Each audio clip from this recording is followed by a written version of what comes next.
Esparza y el maestro Óscar Vite Morán. La dinámica de esta mesa será que habrá una primera ronda donde hablarán cada uno de los ponentes 5 minutos y después otra ronda por si quieren comentar los puntos anteriores, y después iremos incluyendo las preguntas tanto del público como de los ponentes y algunas mías, porque estoy realmente muy contenta de poder ver este tema con personas que saben tanto del asunto. Entonces, empezaré por presentarlos. La doctora Concepción Compani, seguramente ustedes la conocen porque es muy famosa por todo lo que sabe y está con frecuencia en los medios debatiendo estos temas. Ella estudió la licenciatura en Lengua y Literatura Hispánicas y la maestría y el doctorado en Lingüística en la UNAM. Ha escrito 10 libros, ha editado 30, ha escrito más de 100 artículos y capítulos de libros en revistas y libros de arbitraje internacional. Sus áreas de investigación son la filología, la ecdótica, la sintaxis histórica, la gramática histórica, la teoría del cambio lingüístico y la historia de la lengua española. Y desde 1990 codirige la revista Medievalia, donde es responsable de la colección Publicaciones de Medievalia. Es miembro del Sistema Nacional de Investigadores, ella es emérita de este sistema. Participa en muchas revistas internacionales como parte de los consejos editoriales y tiene muchos reconocimientos y premios. Aquí pues nada más nos da tiempo de mencionar algunos. Bueno, ella pertenece al Colegio de México, recibió el Premio Universidad Nacional para Jóvenes Académicos, el Premio Nacional de Lingüística Huitberto Jiménez Moreno, el Premio Universidad Nacional de Investigación en Humanidades, también obtuvo el Premio Nacional de Artes y Letras y es miembro de número de la Academia Mexicana de la Lengua y como ya decía yo, del Colegio Nacional desde 2017. Bienvenida, doctora Concepción Compani, es un gusto enorme tenerla aquí con nosotros. Muchísimas gracias, el gusto y el honor es mío. Gracias por la invitación. Y nos acompaña también la doctora Hortensia Moreno Esparza. Ella es doctora en Ciencias Sociales con especialidad en Mujer y Relaciones de Género por la Universidad Autónoma Metropolitana, su sede en Xochimilco. Dirige la revista Debate Feminista, es profesora universitaria desde 1975, investigadora nacional nivel 2, es licenciada en Periodismo y Comunicación Colectiva, maestra en Ciencias de la Comunicación por la UNAM y es profesora en el posgrado de la Facultad de Ciencias Políticas. Ha dirigido las tesis de más de 50 estudiantes de licenciatura y posgrado y ha publicado novelas, cuentos, libros para niños, reportajes, ensayos y trabajos de investigación. Sus líneas de investigación son género, sexualidad, literatura, cuerpo y deporte, educación superior. Muchas gracias, doctora Hortensia Moreno, por acompañarnos hoy. Muchas gracias a ti, Estrella, en lo personal, y también a la Dirección General de Comunicación de la Ciencia por invitarme y por tomarme tanto en cuenta para platicar sobre estos temas. Muchas gracias. Y nos acompaña también el maestro Óscar Vite Morán. Él estudió 2 licenciaturas, la primera en Comunicación y Periodismo, la segunda en Lengua y Literatura Hispánicas. Es maestro en Humanidades, en la línea de Lingüística, y maestrando en Educación Media Superior en el área de Español. Su desempeño profesional articula diversas actividades, entre ellas destacan las de reportero, docente y editor. Ha colaborado como corrector de estilo de guiones instruccionales de la UNAM y también en la UNAM ha impartido cursos de redacción. Interesado de manera particular en la relación que tienen los temas sociales con el uso de la lengua y con las nuevas perspectivas de enseñanza-aprendizaje. Entonces, como pueden ustedes ver, no podríamos estar mejor acompañados esta tarde para debatir este tema del lenguaje incluyente y la divulgación. Me gustaría que siguiéramos el orden en que los presenté. Entonces le pediría a la doctora Concepción Compani que ya inicie. Bueno, con mucho gusto, muchísimas gracias a la Coordinación de Igualdad de Género de la UNAM. Es un gusto, un honor que me hayan considerado. Bueno, quisiera muy brevemente plantear tres aspectos sobre el tema, cuatro aspectos sobre el tema que nos convoca hoy. Uno es que la lengua es fundamentalmente hechos de arbitrariedad, una convención, un acuerdo no explícito, no verbalizado nunca en ningún momento de la historia de ninguna lengua, de hablar en los mismos moldes, pero hablar con grandes libertades también. Se nos define como seres de sintaxis libre, eso es que significa que tenemos grandes libertades, pero la libertad tiene los límites de unas tradiciones que es herencias de padres a hijos, de abuelos a nietos. Somos seres históricos porque tenemos lengua y eso es un molde, es un corsé de fuerza. Lo que se ve en la historia de la lengua es que prácticamente ningún decreto, y ha habido muchísimos a lo largo de, desde que las primeras documentaciones de lo que se puede llamar lengua española, muchísimos decretos de cómo hablar, de cómo decir, de qué palabras son mejores, y nadie nunca ha hecho caso a esos decretos. También, por definición, quisiera poner en el foco de la discusión que la lengua, por definición, tiene naturaleza inclusiva. El lenguaje tiene naturaleza inclusiva porque todas las personas somos dueñas de esa lengua, las personas, y nadie nos tiene que decir ni imponer ni adoctrinar cómo hablar. Los dueños no son ni los grandes escritores ni los académicos, somos todos los hablantes de la banqueta.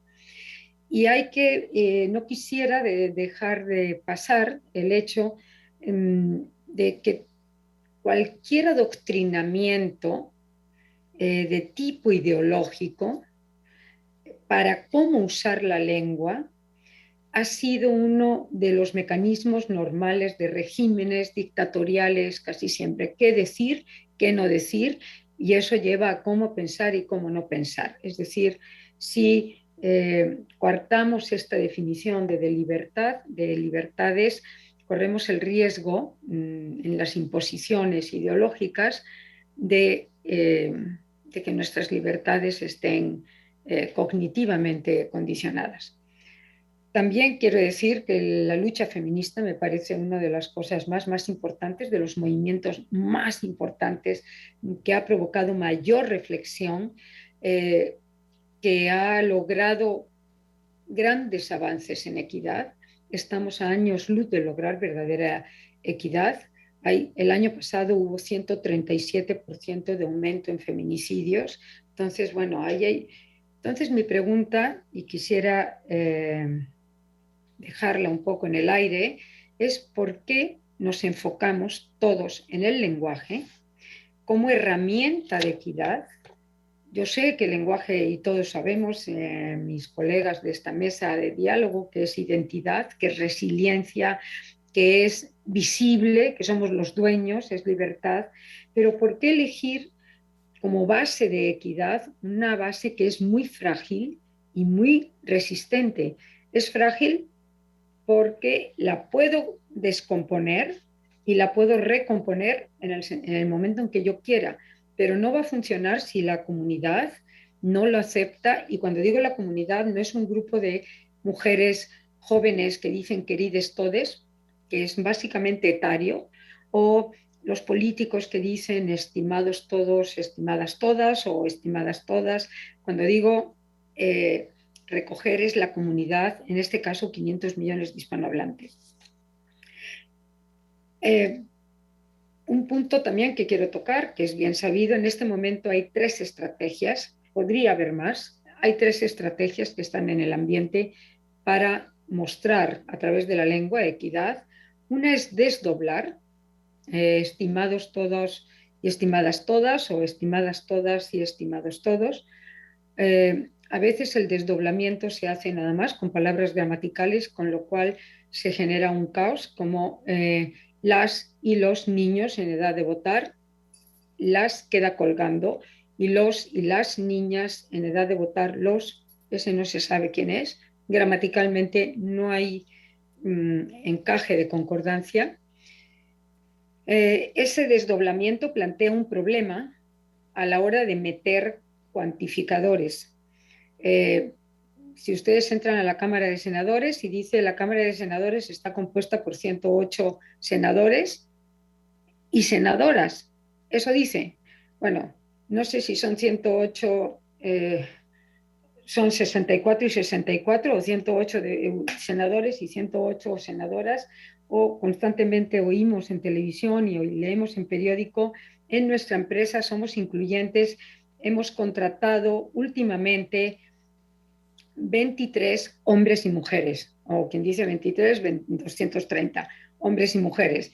No sé si son 23 hombres y 23 mujeres o 22 hombres y una mujer, que seguramente será así, porque no mejora nada los hechos. En fin, en cuanto entran cuantificadores, se vuelve un caos el asunto del desdoblamiento.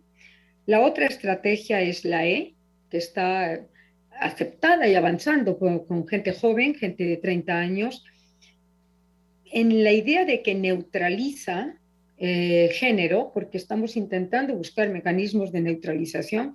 Yo creo que no neutraliza, más bien lo que creo es que invisibiliza a mujeres y a hombres. O sea, si yo digo querides todes, que además solo se usa para asuntos positivos, como ya hemos dicho muchas veces, pero bueno, esa es un poco más flexible gramaticalmente, no tiene problemas con cuantificadores desde el punto de vista gramatical. Y luego hay una estrategia muy usada en lengua escrita, que es la X, como todex, y la arroba.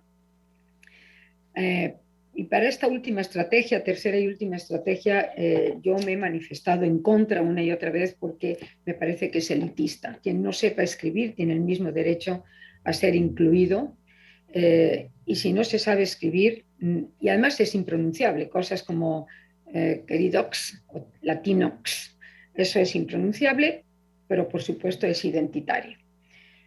Y bueno, estamos asistiendo a un fenómeno interesante que es un estado de diglosia, como se llama en lingüística, estado de diglosia, que se usa el lenguaje incluyente con cualquiera de estas tres estrategias para asuntos de activismo, para asuntos oficiales, para la política, para plataformas de visibilidad activista, pero no creo. Se han hecho incluso películas y series con búsquedas creativas como los PAMAS y las MAPAS, unos compuestos de padre y madre que pueden ser interesantes recientemente. Y este estado de diglosia es que en la vida cotidiana yo creo que prácticamente todavía nadie habla así en la vida cotidiana. Cuando uno está tomándose una cerveza, quizá las mujeres de 20, de 25 años, incluso menores, 17, 16 años, están en una batalla de activismo con la E, pero en la vida cotidiana, normal, donde uno afloja el cuerpo y se olvida del activismo, eso normalmente creo que no ocurre. Y voy a dar un ejemplo de no sé por qué el lenguaje tiene que ser un caballo de batalla y se me está pasando el tiempo. Por ejemplo, en la nueva ley de ciencia, hasta la mitad de la ley desdoblaron todo. Luego yo creo que ya se cansaron y dejaron de desdoblar la nueva ley de ciencia del CONACYT, ya que vamos a hablar de divulgación en ciencia. Dejaron de desdoblar. Y ahí están investigadores, investigadoras, una y otra vez desdoblados. No hay ni un solo artículo de dónde debe haber guarderías para que las madres ejerzan su maternidad cerca de sus puestos de trabajo. Entonces hay mucho lenguaje desdoblado, pero no hay ni un solo artículo que piense que las mujeres tenemos un derecho de maternidad, un derecho de reproducción y que nos llega una edad biológica. Y en ninguna parte dicen dónde debe haber guarderías y en la obligación del Estado de poner guarderías.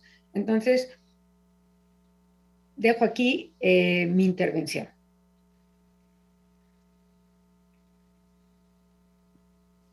Muchas gracias a la doctora Concepción Compani por su intervención y ahora vamos, por favor, con la doctora Hortensia Moreno. Quería decirles nada más que a veces apagaré mi cámara porque de pronto mi internet no es tan robusto, pero aquí estoy todo el tiempo. Por favor, doctora Moreno. Disculpen, una pregunta. No sé si podrían Sí. compartir de nuevo la liga de Facebook por donde se está transmitiendo, porque hay alguien a quien yo invité y me dice que está viendo otra plática. Bueno, este Claro. es para... Son Correcto, las en un momento. páginas de Universum, Museo de la Luz, Revista Cómo Ves y Portal Ciencia Ciencia UNAM. UNAM. Ok. En Cualquiera cualquiera de esas. estas de Facebook puede verse, ¿verdad? Sí, principalmente la de Universum. Ok. Muchísimas gracias y perdón por la interrupción. No, adelante. No hay problema. No, pues gracias. Queremos que nos vean muchas personas. Muy bien. Vamos adelante, doctora Moreno, la escuchamos. Muchas gracias, Estrella. Voy a abrirle a mi gata que estuvo todo el rato afuera, pero ahorita ya quiere entrar. Perdón, un segundo.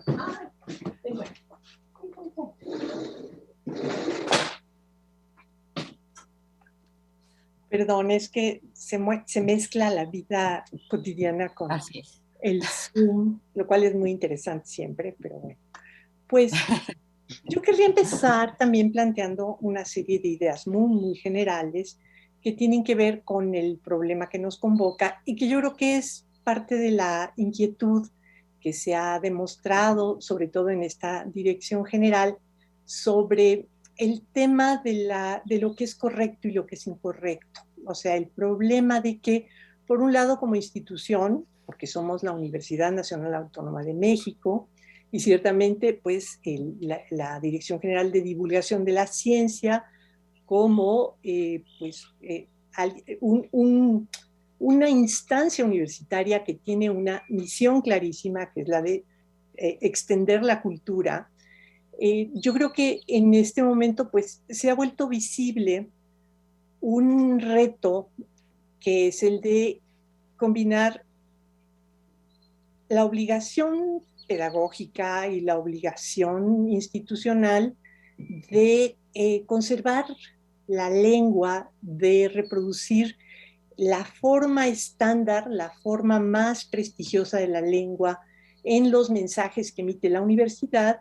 Y por el otro lado, bueno, la demanda feminista de, por un lado, pues por lo menos cuestionar al masculino genérico, pero por el otro lado, pues todo lo que tiene que ver con los usos sexistas del lenguaje. Hay mucha bibliografía, hay muchas personas que han escrito acerca de cómo hay usos lingüísticos que invisibilizan a las mujeres, que las degradan, que las desprecian, que las discriminan.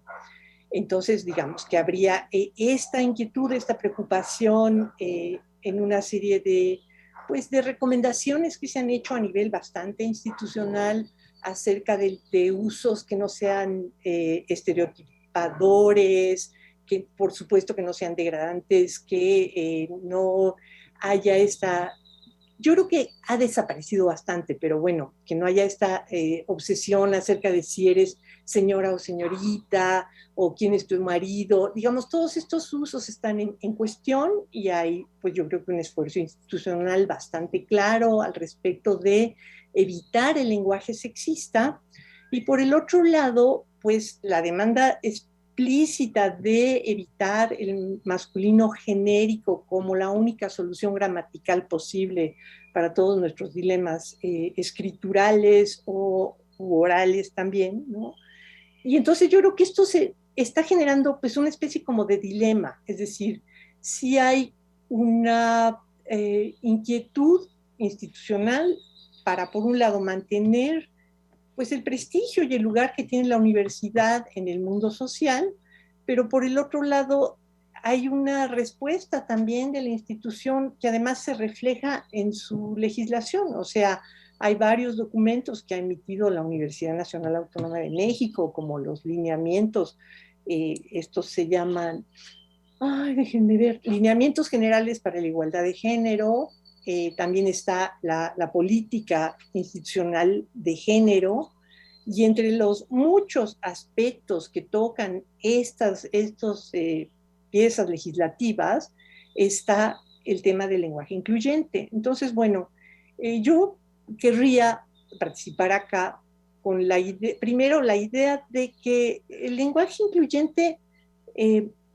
primero, tiene dos facetas. Una que es estrictamente feminista, digamos, una que se refiere al tema de evitar el sexismo, procurar que por ejemplo, que los títulos de las mujeres que se reciben en esta universidad no digan ingeniero o arquitecto, ¿no? Sino ingeniera o doctora o lo que sea, ¿no?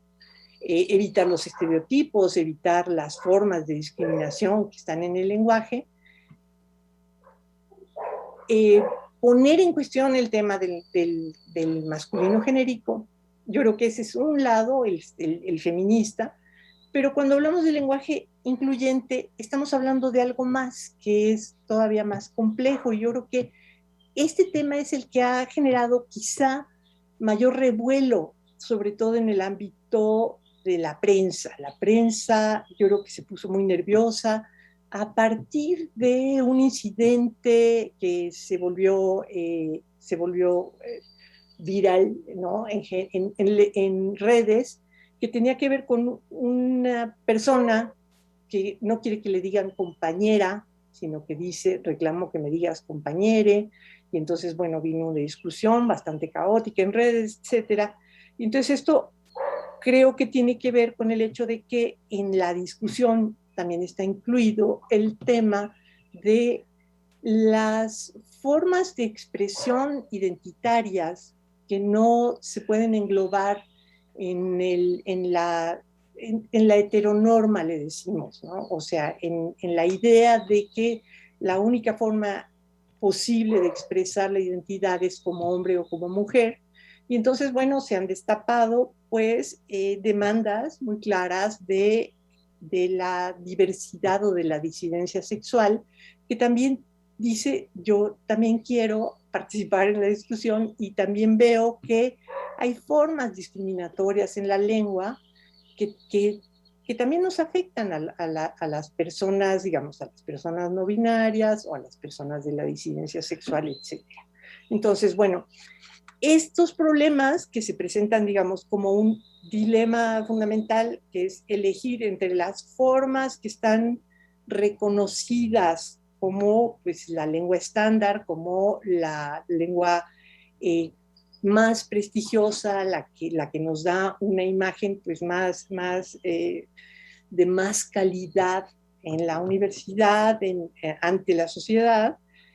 Y por el otro lado, cómo respondemos, o si respondemos, o hasta dónde vamos a responder a estas demandas que tenemos que, pues, examinar y ver cuál es su relevancia, cuál es su legitimidad y cuál es su importancia en este momento. Entonces, bueno, para empezar, yo diría, las propuestas de lenguaje incluyente, que son muy diversas y son heterogéneas y que además yo creo que no tienen una aspiración de estandarización, sino todo lo contrario, son sobre todo un posicionamiento político. Y como posicionamiento político, pues no se pueden convertir en ley, no se pueden imponer, no podemos obligar a ninguna persona a que use lenguaje inclusivo. Tampoco podemos obligar a ninguna persona a que deje de usarlo. Allí yo también estaría completamente de acuerdo con Concepción en que el uso de la lengua tiene que estar, pues, sobre todo signado por la libertad de cada hablante para decidir cuál es la solución que va a encontrar ante un dilema al que nos estamos enfrentando en este momento como sociedad, porque en efecto existe, desde luego, pues el requerimiento institucional fundamental de mantener la forma más prestigiosa en nuestra comunicación como universitarios ante la sociedad. Pero por el otro lado, la otra demanda o el otro conjunto de demandas también es una realidad, es decir, no podemos cerrar los ojos pues, a estas propuestas que vienen del movimiento feminista y yo diría, para resumir, del movimiento LGBT, IQ plus y todo lo que se acumule en esta semana, que son personas que quieren tener voz, y yo me incluiría, digamos, en el conjunto de las personas que decimos es legítimo intervenir en la discusión y intervenir en la lengua, y el criterio fundamental para enfrentarse a este dilema, yo creo que ya dejó de ser el criterio de la corrección lingüística en sí misma.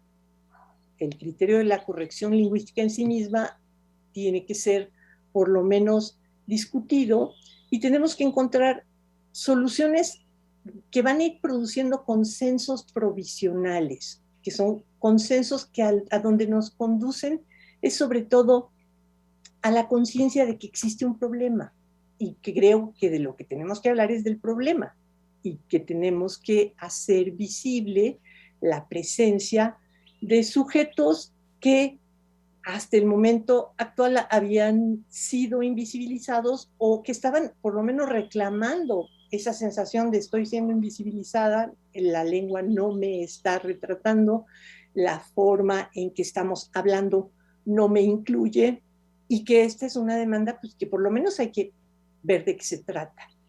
Esa sería mi primera intervención.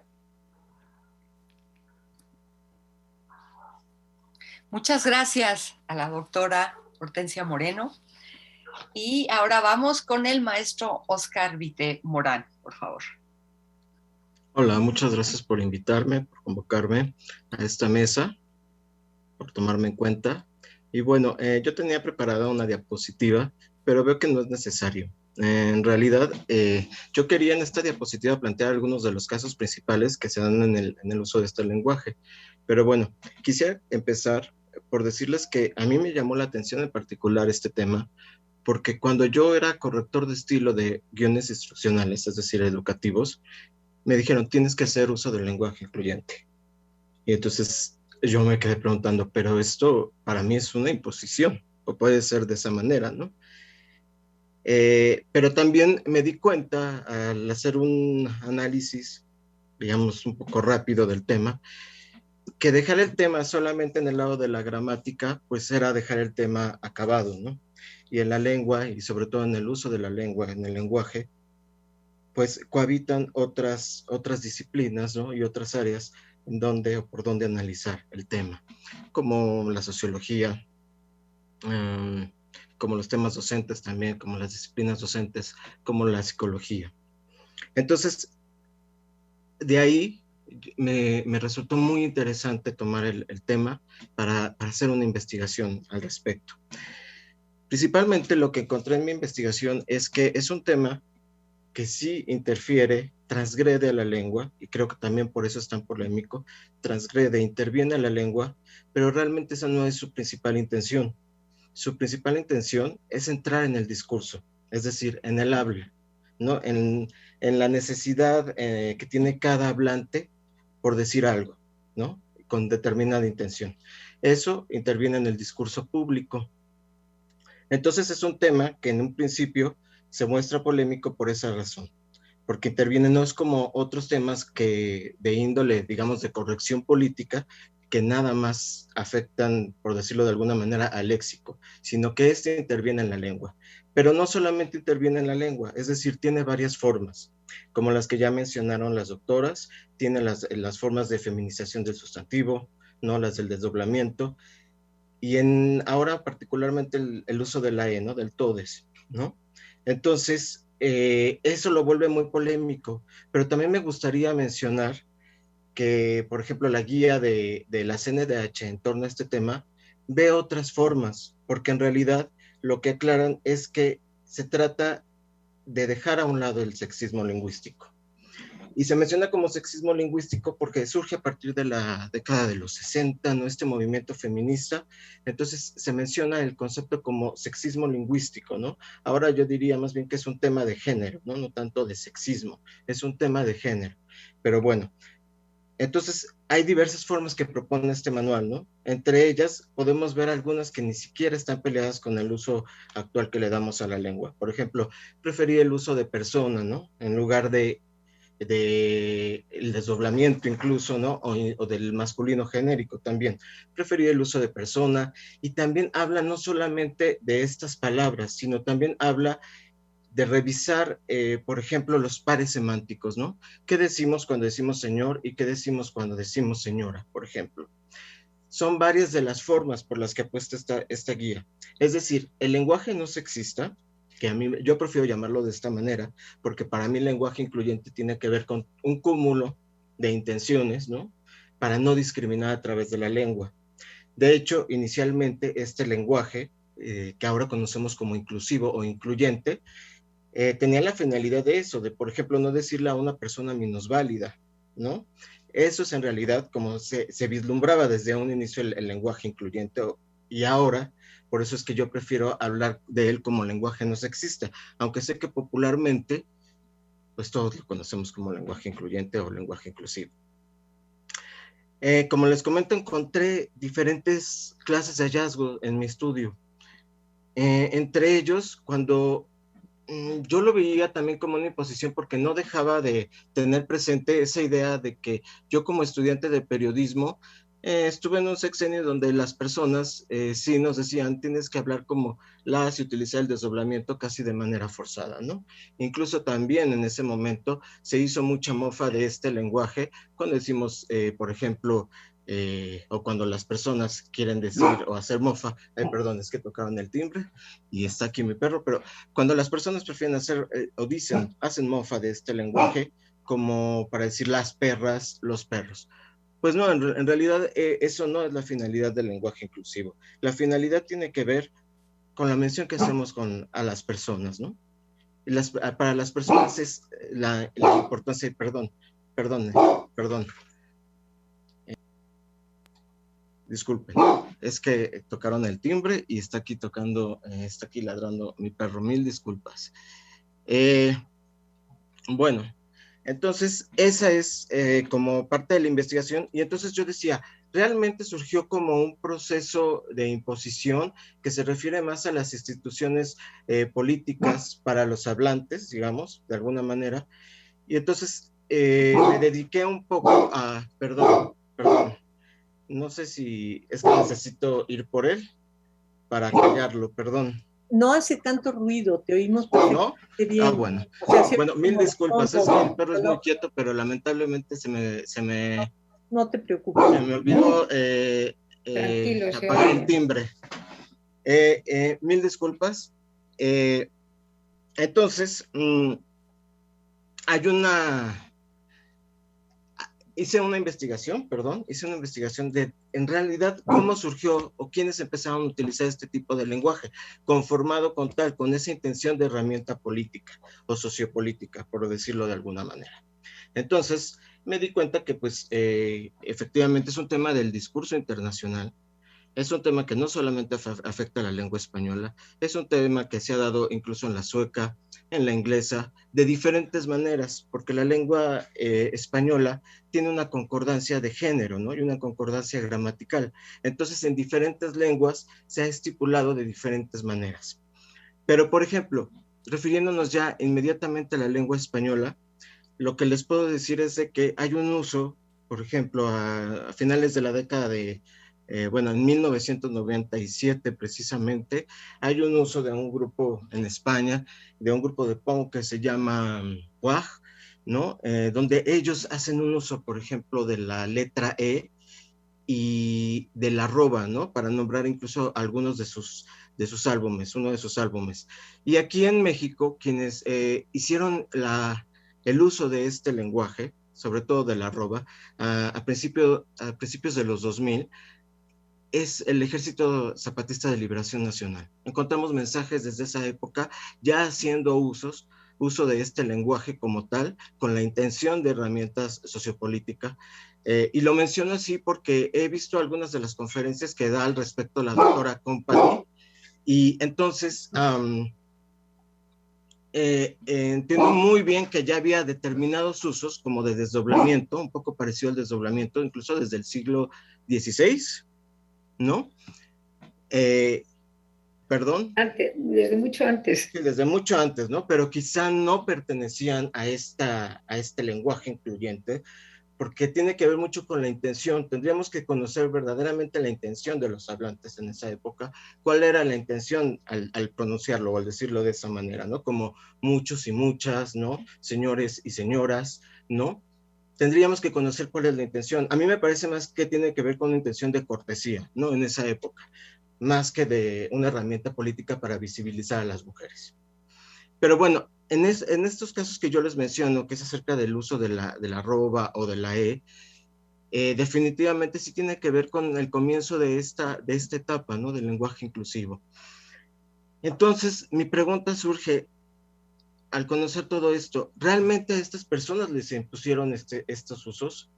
Pues definitivamente no se los impusieron. Es una necesidad por expresarse de esa forma. Estoy de acuerdo en que no se debe de imponer, en que es un lenguaje que no se debe de imponer, pero también estoy de acuerdo en que no se debe de prohibir. Debemos de darle la libertad a los hablantes para que ellos decidan si hacerlo o no. Y también me gustaría recalcar esta idea de que es un tema del discurso público. Es decir, tampoco se están haciendo las recomendaciones, no por lo que yo he leído hasta el momento, no se están haciendo las recomendaciones de que, exprésalo de esta manera en tu casa. Si ya el hablante decide hacerlo, pues ya será decisión de él, pero forma parte del discurso público. Y efectivamente es transgrede a la lengua, pero es solamente con la intención de entrar en el discurso público. ¿Sí? De esa manera me gustaría iniciar. Muchas gracias al maestro Oscar Vite. Y bueno, después de esta primera ronda, quiero decirles que ya tenemos muchos comentarios en las redes, que veremos más adelante, algunas preguntas y muchos comentarios sobre todo. Y me gustaría entonces que iniciemos la segunda ronda, también 5 minutos cada quien, para que comenten lo que les parezca de lo que ya se dijo. Y después de eso empezaríamos a dar paso a los comentarios y a las preguntas. Adelante, doctora Compani, por favor.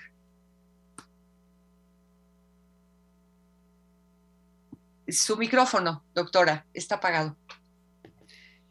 Varios puntos interesantes que surgieron de la exposición de Hortensia y de Oscar. El primero es si las minorías con otras identidades sexogenéricas que no son el marco heterosexual que realmente se ha impuesto desde siglos, ven en el lenguaje una herramienta de no discriminación. O sea, habría que preguntarle, me parece, por lo menos esa es la actitud para las instituciones de la academia, de academias de la lengua, es cómo ustedes quieren ser llamados. Ya, tan simple como eso. Cómo ustedes quieren ser llamados en el caso de estas minorías LGTB, más lo que se acumule, como dice Hortensia. Entonces, mi pregunta es si el lenguaje simplemente por desdoblar o usar una E, va a mejorar algo de la muchísima, enorme discriminación que hay contra identidades no heterosexuales. Esa es mi pregunta. Creo que no, que el lenguaje no va a solucionar nada. Dos, la pregunta o el comentario que hacía Oscar, desde siempre ha habido desdoblamiento y no, por supuesto que no es por razones políticas, sino que cuando se decía en un documento que la testiga llamada fulana de tal puso su dicho de tal manera, pues es un modo de identificar y darle pistas al oyente, al lector de ese documento, de que era una mujer la que deponía el testimonio. Es decir, el género, que es una posibilidad de la lengua española, voy a decir que la mayoría de las lenguas del mundo no tienen género. O sea, es una casi rareza las lenguas que tienen género. Ahorita, si quieren, comparto un mapa de las lenguas del mundo. Cuando Quevedo dice pobres y pobras, cuando aparecen testigos y testigas en documentos del 14, del 15, del 16, cuando aparecen fiscalas, que curiosamente no están en la Constitución totalmente desdoblada ni de Venezuela, ni de constituciones, ni de Bolivia, es el único cargo que no se desdobla, quizá porque no les gusta la fiscala. Yo creo que no es para ni incluir, ni para ser respetuosos, por supuesto que no. El género es pistas para el oyente, para saber cómo identificar, organizar la información, identificar lo que se le está diciendo. Esas son estrategias de género como las de número. O sea, es poner plural o poner singular es darle pistas al oyente, igual que el género, poner masculinos, femeninos o lo que resulte de todas estas inquietudes, es dar pistas. Entonces, bueno, para el caso de minorías con identidades sexogenéricas, no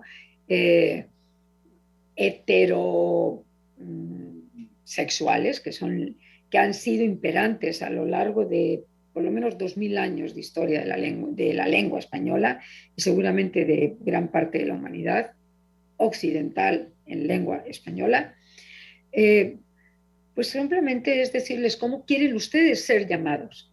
Y lo que yo he encontrado, hablando con amigos y con colegas que pertenecen a minorías diversas, es que me dicen, yo lo que quiero es no ser discriminado. A mí me da lo mismo cómo me llamen. Llámame por mi nombre. Punto. Y grupos o identifíquennos así.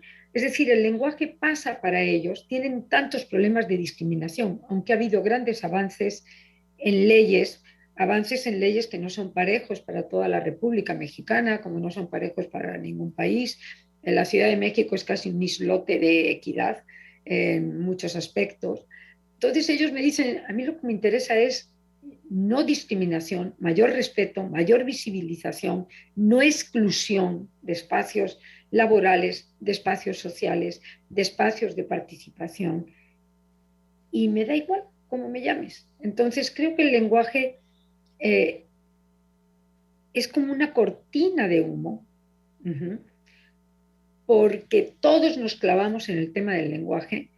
Yo creo que llevo una discusión de estas por mes o una charla o una entrevista de estas por mes y nadie me ha preguntado dónde están los verdaderos problemas de discriminación y de exclusión. Y el verdadero problema es, en el caso de mujeres, que seguimos siendo tratadas como minorías, no siéndolo. Lo he dicho hasta la saciedad. Para llegar a espacios masculinos he tenido que funcionar toda mi vida como no femenina. O sea, yo nunca pude aducir hijos, mocos, fiebre de hijos para entrar a esos espacios. Ha cambiado y ha cambiado para bien, pero todavía sigue siendo excluyente. Entonces, para mí el punto es, yo no quiero que me incluyas por ser mujer, pero no me excluyas por serlo. Llámame respetándome, pero antes que el problema del lenguaje es no me discrimines, no me faltes al respeto. Y quisiera comentar muy brevemente algo que dijo Óscar sobre estos manuales que andan por todas las secretarías y la CNDH, etcétera. Hay estrategias como hablar de personas y hablar el alumnado en vez de los alumnos, el alumnado, pero no siempre esas estrategias que parecen un poco de laboratorio, lengua de laboratorio, gramática de laboratorio, como la juventud en edad de votar, antes se decía los jóvenes en edad de votar, no siempre esas estrategias de poner abstractos, que eso es lo que está intentando el español, la persona hará esto, funciona, no siempre funciona porque cuando son cuerpos colegiados, son todos o son todas y todos, o sea, no se puede decir el cuerpo colegiado decidirá tal cosa, porque entran unas metáforas extrañísimas donde el cuerpo colegiado no pensará y no puede pensar y no decide, son los integrantes de ese cuerpo colegiado. Es decir, que trae problemas, incluso este lenguaje de laboratorio recomendado en los manuales de inclusión y de corrección política. Y por supuesto que soy la primera defensora de lo que decía Hortensia, no queremos ser discriminados por nuestra, ni por nuestro sexo, ni por nuestra identidad sexogenérica. Y me parece a mí, una y otra vez lo digo, que el lenguaje está obstaculizando las discusiones sobre el lenguaje incluyente, arrojan poca luz, pocas soluciones, no poca luz porque son iluminadoras, pero arrojan pocas soluciones reales a los problemas verdaderos de grandes discriminaciones. Muchas gracias, doctora Compani. Doctora Moreno, por favor. Pues me parece que no necesariamente, a ver, yo he estado siguiendo pues la formación y la organización de la Coordinación de Igualdad de Género de nuestra universidad. Y el lenguaje incluyente es uno de los puntos que toca. Es decir, hay yo creo que un mucho mayor interés y ahora un esfuerzo muy importante, por ejemplo, por combatir la violencia, por combatir el acoso, por combatir las formas de discriminación dentro de las aulas, etc. Yo creo que este es un ejemplo de que además el lenguaje incluyente se agrega a las demandas. Creo que el movimiento feminista tiene una enorme cantidad de expresiones y una enorme cantidad de manifestaciones.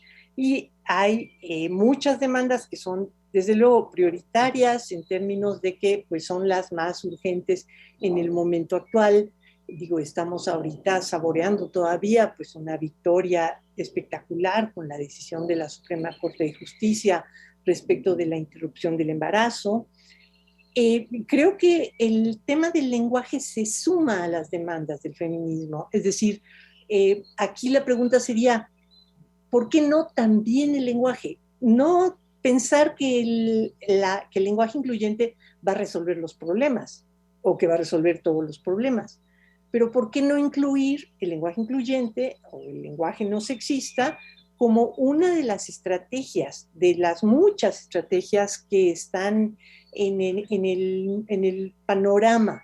Las demandas son diversas, las demandas están alrededor de temas que son pues muy sensibles. Yo creo que la violencia en contra de las mujeres en este momento pues es uno de los más debatidos y de los más controvertidos temas. ¿Cómo la vamos a combatir? ¿Cómo vamos a evitar que se reproduzca dentro de los espacios universitarios en particular? Pero bueno, por supuesto, la idea es que abolir toda forma de violencia en contra de las mujeres en el espacio público y en el espacio privado y en todos los lugares. Creo que esto es una cosa mucho más, digamos, en este momento mucho más importante y está presente, yo creo, en el movimiento feminista en particular. Yo creo que pues, las últimas manifestaciones del movimiento feminista han sido muy claras al respecto. Y no está, es decir, yo lo que no veo es por qué también hablar del lenguaje incluyente podría oscurecer la importancia de los otros problemas. Es decir, ¿por qué hablar del lenguaje incluyente podría hacer que yo me olvidara de que pues las mujeres tenemos que tener derecho a decidir acerca de si nos embarazamos o no nos embarazamos, o si continuamos con un embarazo? ¿Por qué el lenguaje incluyente habría de oscurecer pues la urgencia de que pare el acoso callejero? Creo que no son contradictorias. Es decir, yo no alcanzo a ver, Concepción, yo no alcanzo a ver la contradicción, yo no alcanzo a ver por qué hablar del lenguaje incluyente evita que hablemos de las otras cosas. A mí me parece que son, pues, problemas paralelos que van junto con pegado, que de lo que estamos hablando es de una revolución social, de una modificación de las formas de la interacción humana y de las formas de la organización de la vida política que fundamentalmente reivindican la igualdad entre mujeres y hombres, y que esta reivindicación tiene muchas expresiones y que tiene muchas manifestaciones, y que las demandas del movimiento feminista están presentes de manera paralela con este pequeño reclamo que yo lo veo realmente minúsculo. Es decir, a mí me parece que se trata de una pequeñísima insurrección, es una insubordinación pequeñita de hablar con formas que no están pues sancionadas, digamos, por la Real Academia Española o por, pues sí, la norma estándar en el discurso público, como bien lo dijo Oscar, pero no alcanzo a ver por qué trabajar en el tema específico del lenguaje incluyente puede echar una cortina de humo sobre las demandas feministas. A mí eso no me acaba de convencer.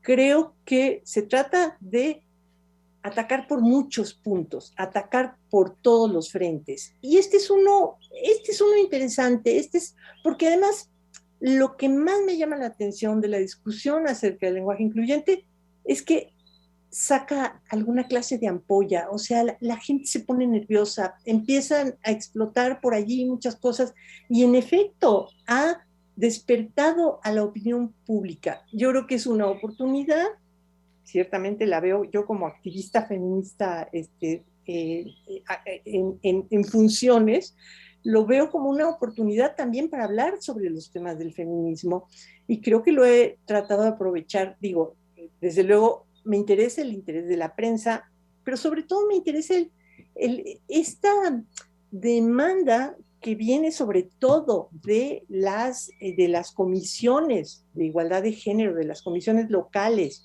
que ha organizado la Coordinación de Igualdad de Género en la UNAM, el enorme interés que ha levantado el tema. Y yo creo que este interés es digno, por lo menos, de investigación. Yo me pregunto, ¿por qué le ha interesado tanto a las y los divulgadores hablar sobre esto? ¿Por qué le ha interesado tanto a algunos institutos y centros que me invitan a dar una charla?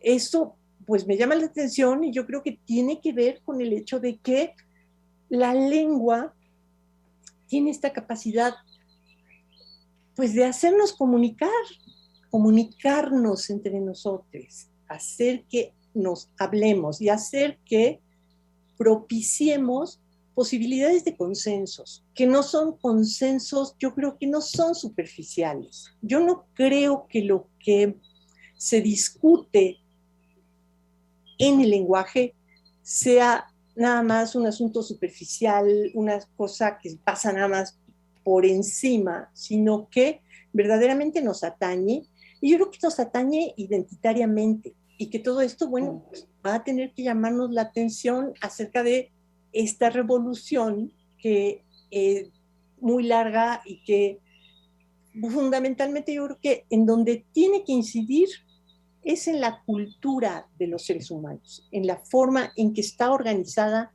la cultura, y en la forma en que pues concebimos e imaginamos a los hombres y a las mujeres en el mundo social.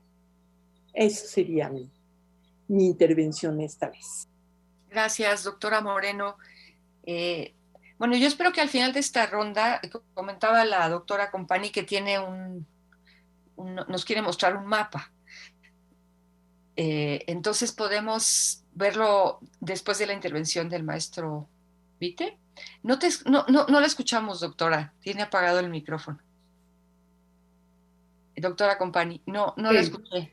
Después, sí. Si quieren, e incluso puede ser innecesario, es mostrar en las lenguas del mundo el 90 y tantos % de las 6.000 y pico de lenguas que hay en el mundo no marcan género, están obsesionadas por morfologías para marcar, para codificar otros aspectos, pero incluso puede ser irrelevante el mapa. Entonces, después de la intervención del maestro.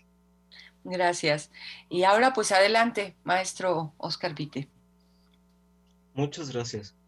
En torno a este tema, yo quisiera comentar que esta estrategia, esta planificación, ya ha sido vista como parte de una planificación lingüística. Hay quienes incluso la mencionan como tal o hasta incluso como una política lingüística. Yo no quisiera nombrarla como tal porque creo que entonces derivaría más como un sinónimo de imposición y no es eso lo que yo quiero traer aquí a la mesa. Pero como tal, digamos, al ser como una planificación, yo les puedo mencionar que también en la investigación que realicé, desde los 70, mediados de por ahí del año de 1975, la lingüista Robin Lakoff se preguntó esto. ¿En realidad un cambio lingüístico puede hacer un cambio en la sociedad o siempre los cambios sociales son los que atraen los cambios en la lengua, ¿no? O en el uso de la lengua?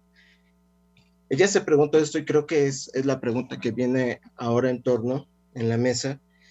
Realmente creyendo que sí es indiscutiblemente los cambios sociales son los que conllevan a un cambio en la lengua, indiscutiblemente, pero no por ello, no porque no haya una muestra, digamos, de lo contrario, vamos a descalificar a este lenguaje. Yo no creo que sea una manera para descalificarlo o una vía, o de calificarlo como un despropósito. Me parece que sí, efectivamente, este lenguaje, y por eso es que mencionaba lo de la política, como varias políticas públicas no están exentas del oportunismo público, ¿no? Así varios políticos lo pueden utilizar, ¿no? Digamos, para llamar gente a sus filas, ¿no? Pero tampoco por ello significa que podemos descalificarlo, ¿no? Varias de las políticas públicas incluso también se enfrentan a este oportunismo público, pero no significa que de raíz, que de esencia, haya una intención, digamos, oportunista.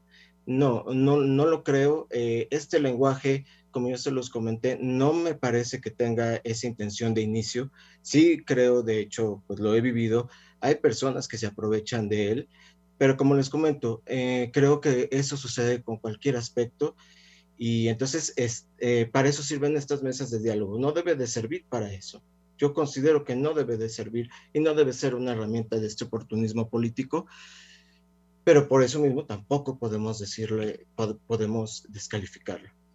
Eso sería todo en torno a esto. Muchas gracias al maestro Vite.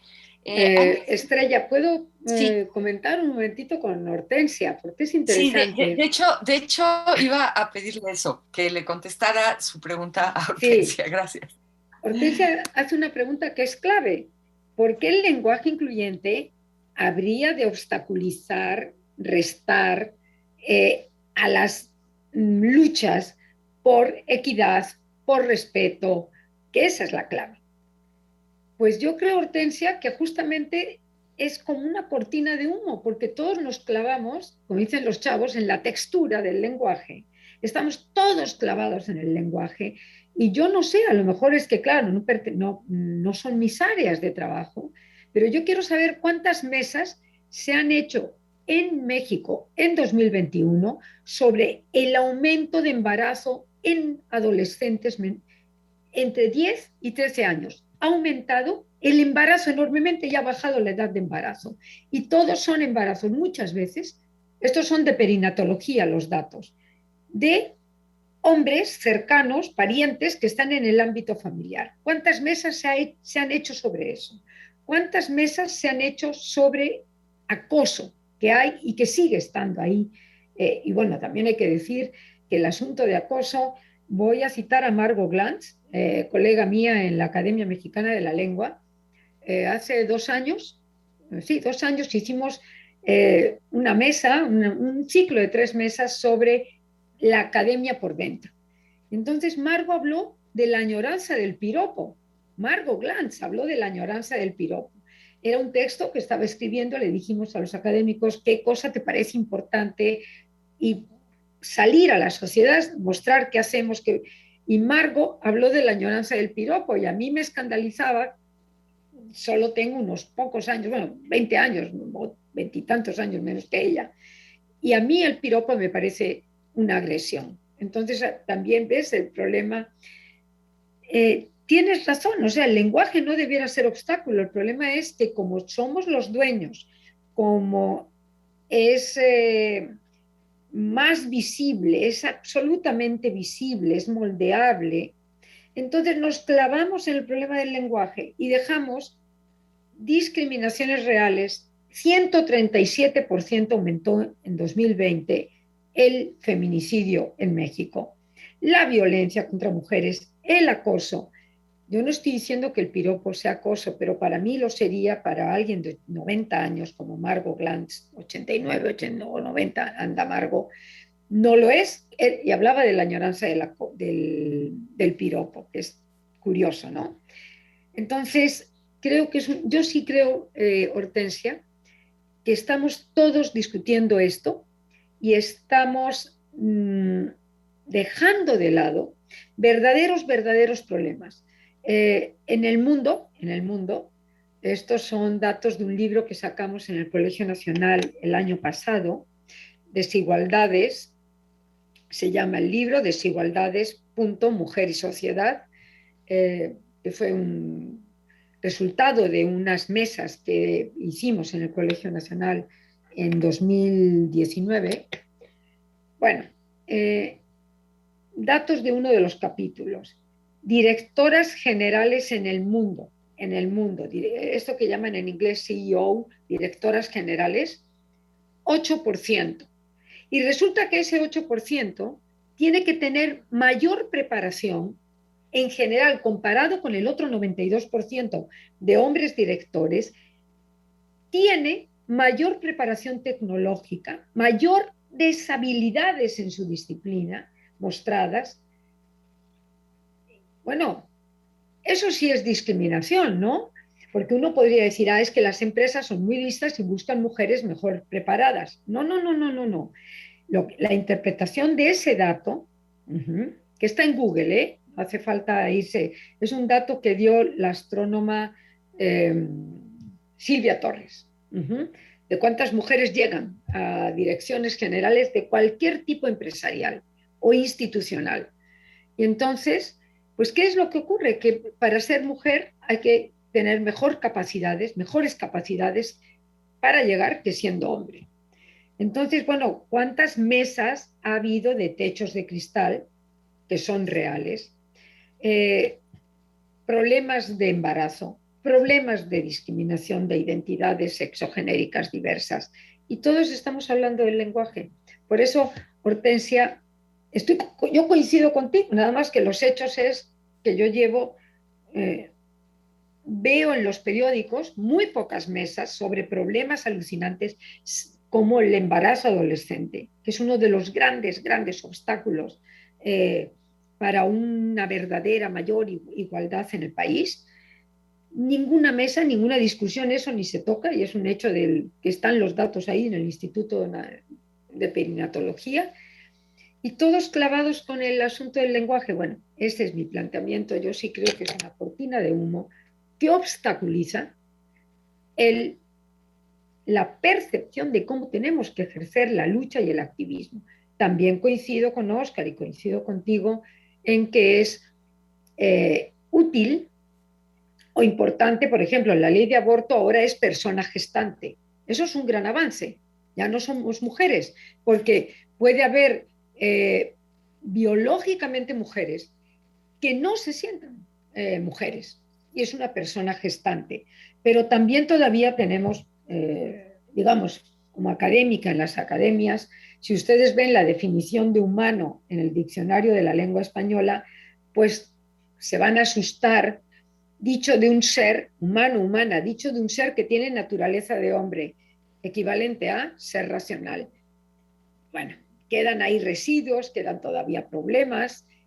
Habría De hecho, ya enviamos una papeleta a Madrid para que se arregle esta definición, ya hicimos la propuesta de definición, pero también los hechos del lenguaje van lentos. Si se va a tener éxito o no con este lenguaje incluyente, probablemente no, no lo sé, probablemente no, no lo vamos a ver ninguno de las personas, de los que estamos aquí. Y creo que habría que enfocar las luces y las discusiones y las energías en verdaderos problemas de discriminación, en abusos de autoridad hacia alumnas por parte de maestros, porque es una relación de poder, asuntos de acoso, etcétera, etcétera, etcétera, y seguimos con el lenguaje. Hortensia, seguimos con este asunto. Pero, a ver, yo creo... Sí, adelante, Hortensia, sí. Perdón, Estrella, es que ya se puso rica la discusión, ¿no? Yo creo que nunca se había hablado tanto de feminismo en la prensa. Es decir, si me gustaría que una estudiante se acerque para hacer su tesis de licenciatura y haga una revisión de la prensa en los últimos 5 años. Hace 5 años te aseguro que no había nada de mesas redondas que fueran realmente muy, muy populares sobre temas de mujeres. Yo creo que ahora esta explosión, digamos, esta explosión en medios, esta explosión en el discurso público sobre la discusión, yo la veo como una oportunidad. Es decir, es un tema que prendió, bueno, pues ahora de aquí nos vamos a agarrar para hablar de estas cosas, ¿no? O sea, para hablar de trabajo doméstico, para hablar de cómo en México el 90% del trabajo doméstico lo hacemos las mujeres, para hablar acerca de cómo podemos conciliar el trabajo con la vida personal. Todos estos problemas tienen que salir, pero no es que el lenguaje incluyente haya venido a desplazar la discusión sobre los temas de género, porque según mi percepción, no estaban en el foco público. Es muy difícil llegar al foco público. Los temas de las mujeres siempre se ven un poquito como secundarios. Mira, yo te lo... Totalmente, violación, embarazo adolescente, acoso. Exactamente, ajá. A ver si alguna alumna tuya... Derechos sobre el propio cuerpo. Eso. Bueno, a ver si una alumna tuya hace la estadística y todos los periódicos, yo apuesto mi cabeza en este momento, y estoy segura que me quedo con ella, que no la pierdo, en que los medios han echado los focos sobre el lenguaje incluyente y estos problemas que tú has tocado y que yo también he tocado en este momento, que son verdaderas atrocidades. Feminicidio, embarazo adolescente, acoso, violaciones. Y aquí no pasa nada, impunidad total. Eso yo quiero saber proporcionalmente respecto del lenguaje cuánto cuenta en la prensa. Pero no estaban antes. No, o sea, el lenguaje incluyente no vino a desplazarlos. Nunca han estado. Entonces pues vayamos entrándole a los otros temas y olvidémonos y que cada quien sea nombrado como desea ser nombrado.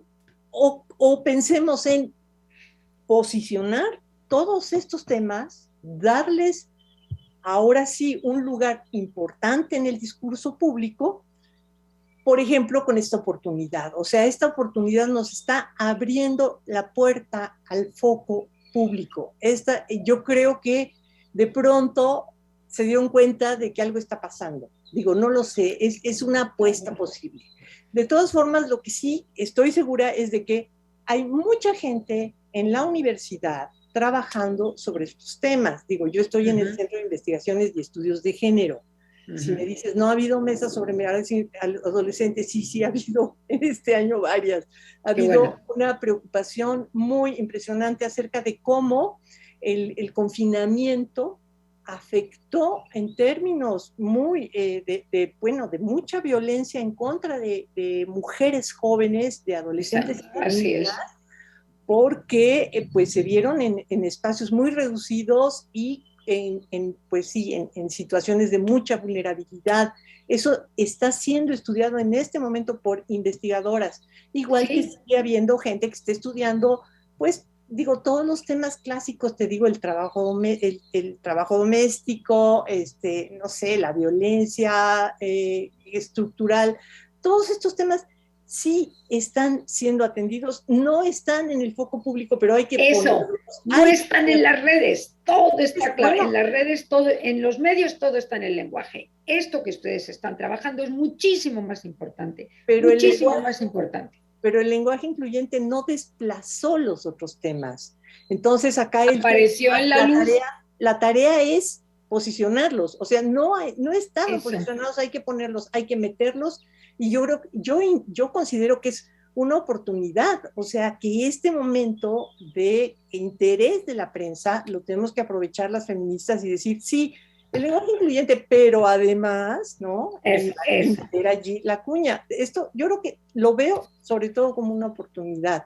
Bueno, yo lo veo todavía como una gran cortina de humo, el problema del lenguaje, porque todos estamos clavados en la textura del lenguaje, y estos temas se discuten a nivel de centros de investigación, a nivel de especialistas, pero yo quiero ver que la prensa saque estos temas que acabas de sacar, que acabas de mencionar y que yo acabo de mencionar. Esos son los que la prensa tendría. O sea, entonces casi voy a revertir la pregunta, ¿cómo desplazar el vistosísimo lenguaje incluyente, que parece que nos hace más iguales, a favor de temas de verdadero fondo, de inequidad de fondo, de vulnerabilidad de fondo, en que no siendo minorías las mujeres somos tratadas como minorías y como objetos.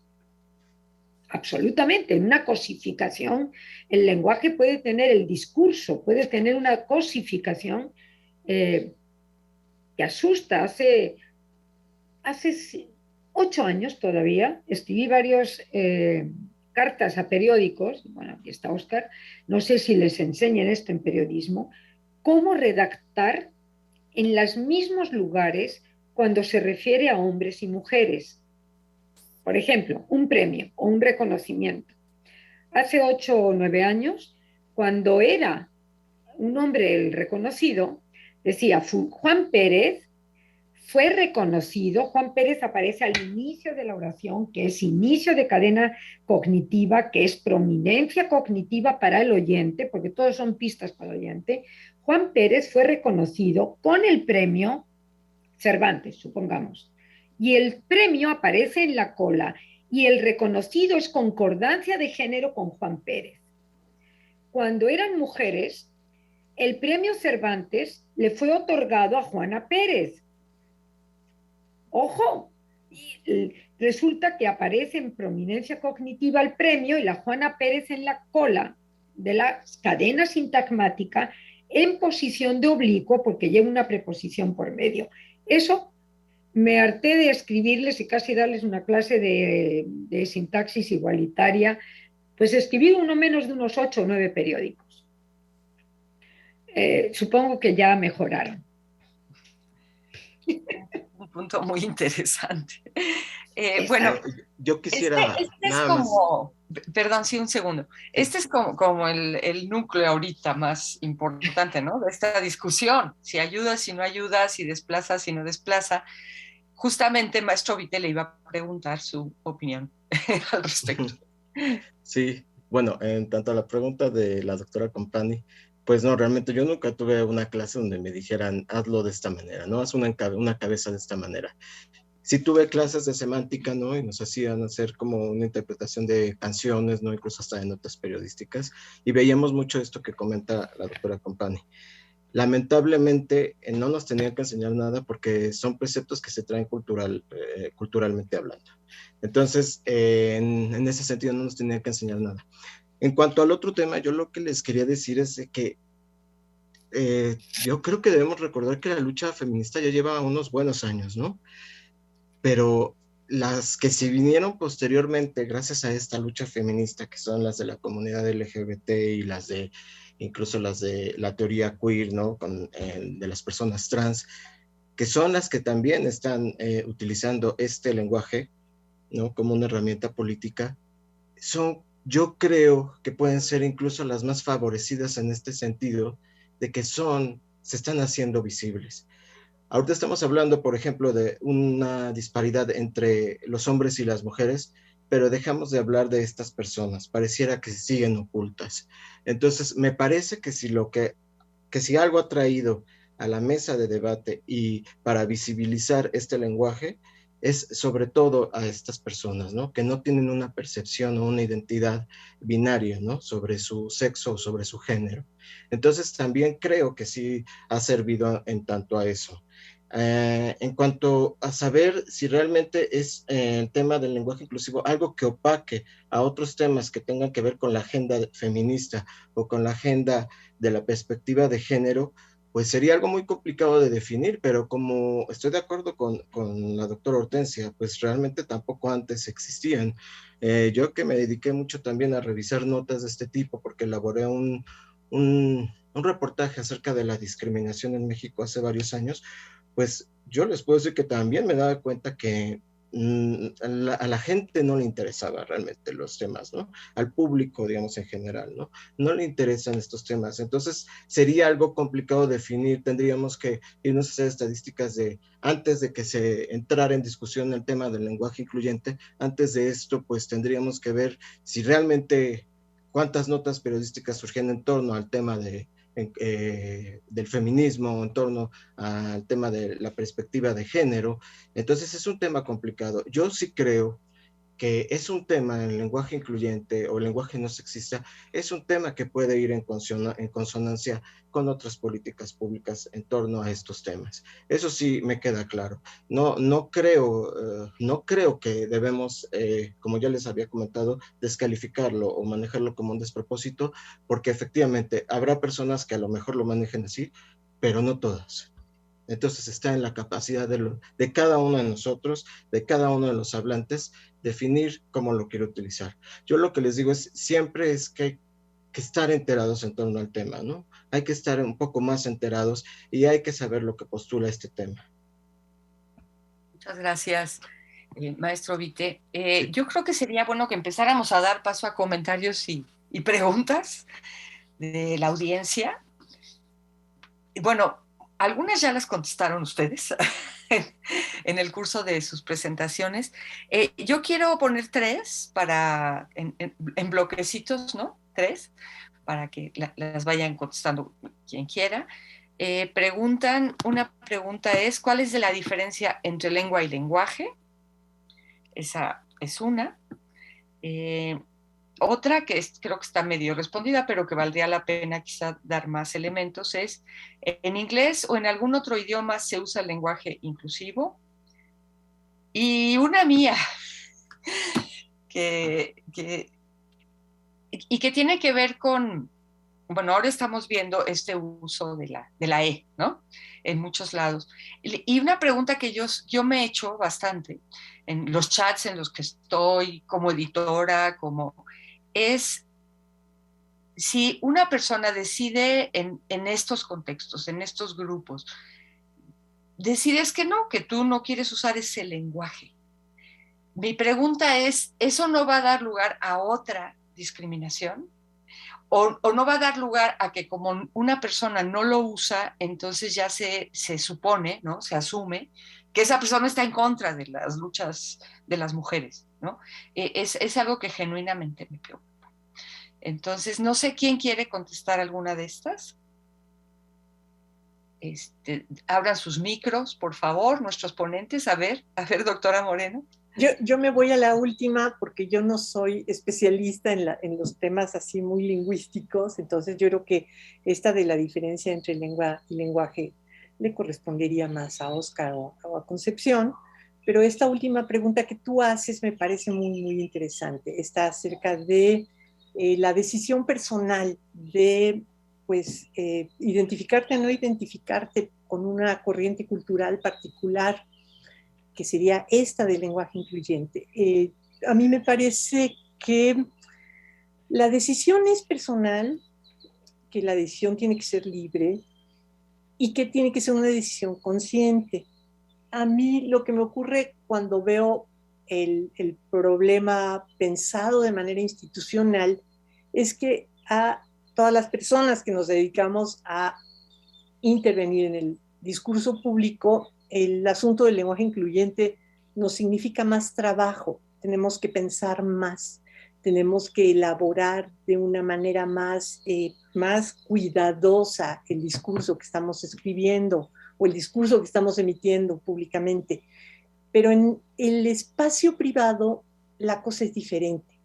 Y bueno, yo creo que hay una zona muy compleja que yo todavía no acabo de entender, que sería esta de las redes sociales, ¿no? O sea, los chats, la comunicación que tienes a través de estas grandes plataformas como Facebook o Twitter y todas estas cosas que son privadas, pero que no son privadas, pero que de pronto se vuelven virales, pero, o sea, estos fenómenos muy extraños que a mí me obligan a pensar si estamos hablando aquí de discurso público o no estamos hablando de discurso público, y hasta dónde está garantizada o no nuestra posibilidad de intimidad cuando participamos en estos espacios y todas esas cosas. Entonces, bueno, acá yo creo que sí hace falta, como dice Oscar, que haya más información. Es decir, a mí me parece que este tipo de encuentros, este tipo de discusiones, este tipo de diálogos son importantes en la medida en que nos hacen pensar un poquito más, nos hacen pensar como comunicadoras y comunicadores, ¿no? Nos hacen pensar como, pues como universitarios que estamos participando en el discurso público, pero también nos hace pensar cómo nos expresamos en el espacio de la vida cotidiana, cómo nos referimos a las personas, cómo apelamos a los demás y cómo somos apelados por los demás. Y yo creo que todas estas cosas tienen que tener un lugar de discusión que permita que no haya esas formas de discriminación en las que, claro, como tú usaste o dejaste de usar determinada palabra, resulta que ahora yo ya te puedo etiquetar y te puedo despreciar porque resulta que considero que tú eres homófoba o que tú eres sexista porque no dices las y los, ¿no? Entonces, digo, el problema puede existir, no lo dudo, pero yo creo que la solución del problema tiene que ser siempre una solución de comunicación y una solución de producción de significación en colectivo. O sea, creo que la tarea tiene que ver con consensos sociales, ¿no? O sea, ¿cómo nos ponemos de acuerdo acerca de cómo denominar a las personas? ¿Cómo le vamos a hacer para que esto que dice Concepción, de que las personas digan cómo quieren ser nombradas y que esta sea una demanda legítima? O sea, que no reciba de redes una burla y una violencia verbal espeluznante porque alguien decide que quiere que le digas compañere, ¿sí? Y esto lo tenemos que regular de alguna manera, es decir, yo no creo que de manera mágica podamos detener la violencia. O sea, no es así como, a ver, calma, o sea, que no cunde el pánico, tranquilos, todos, ya no vamos a ser violentos. No, espérame, la violencia pues está ocurriendo y está ocurriendo en todos los niveles y en todos los espacios. ¿Cómo la evitamos? Bueno, pues con la cultura de paz, con los elementos de solución del conflicto, tarará. Bueno, pues sí, con estrategias de comunicación, con estrategias informativas, con educación, con todas estas herramientas que son las herramientas que produce la universidad. La universidad está obligada a participar en este debate y tiene que proponer soluciones que van a venir desde muy diferentes cabezas, porque sobre este tema todavía no hay nada escrito, o sea, en el sentido de que tú digas, ya existe una teoría clarísima, como, no sé, la de la relatividad, no. Aquí lo que tenemos todavía es como una pugna, una discusión, un debate, incluso una disputa pública, que tiene que irse resolviendo a partir de diálogos y a partir de información y a partir de, pues sí, un análisis y un examen de cómo funcionan las redes sociales. Eso yo ya sí se lo dejo de tarea a las generaciones jóvenes para que vengan y nos digan cómo le vamos a hacer para que esta carnicería que está ocurriendo en las redes sociales se tranquilice tantito, porque yo la veo como una cosa espeluznante, no la entiendo, pero bueno, eso sería, Estrella. Muchas gracias a la doctora Moreno. A ver, Estrella, yo quisiera tu pregunta, la tercera pregunta, que me parece muy importante. Yo no tengo redes, no tengo ningún interés ni sé, ni tengo las habilidades, bueno, no tengo redes, por lo tanto, pero sí sé, porque vivo rodeada de gente joven, que las redes pueden ser terribles. Creo que tocaste un problema muy fuerte, que es de intolerancia. O sea, aquel que no desdobla, aquel que no usa la E, aquel que no usa modos y costumbres al modo actual, empieza a ser discriminado, porque eso es lo que percibo que está en tu pregunta.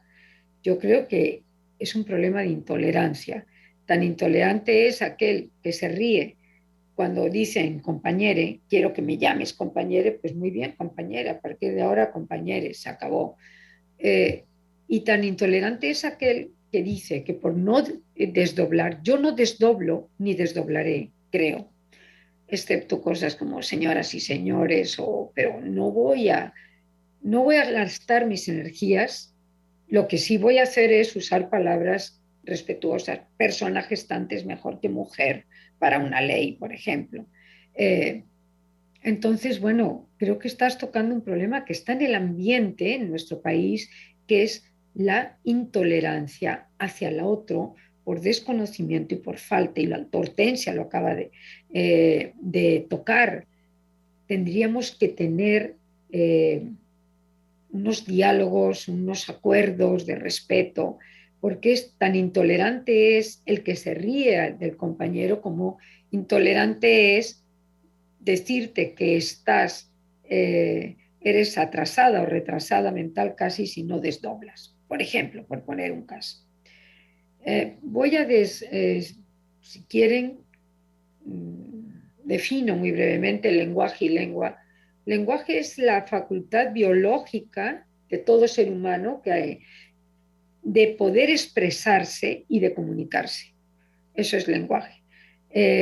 Expresarse normalmente, que no tenga una patología de nacimiento, sea de aparato fonador, sea de visual, porque también muchas veces el ojo y el oído van juntos, o que tenga un problema auditivo y tendrá que aprender otras estrategias. Esa facultad biológica del lenguaje es un hecho innato, es de todos, no hay que pasar por la escuela.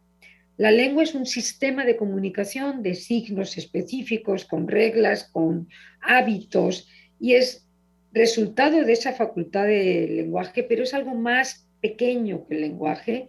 Y además una lengua está metida en unas coordenadas espaciales, históricas, experienciales, y mamamos la lengua que nos es dada, que nos ha sido dada en el entorno.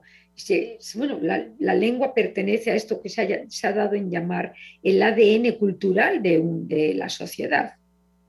O sea, es menos que el lenguaje. El lenguaje es algo mucho más amplio.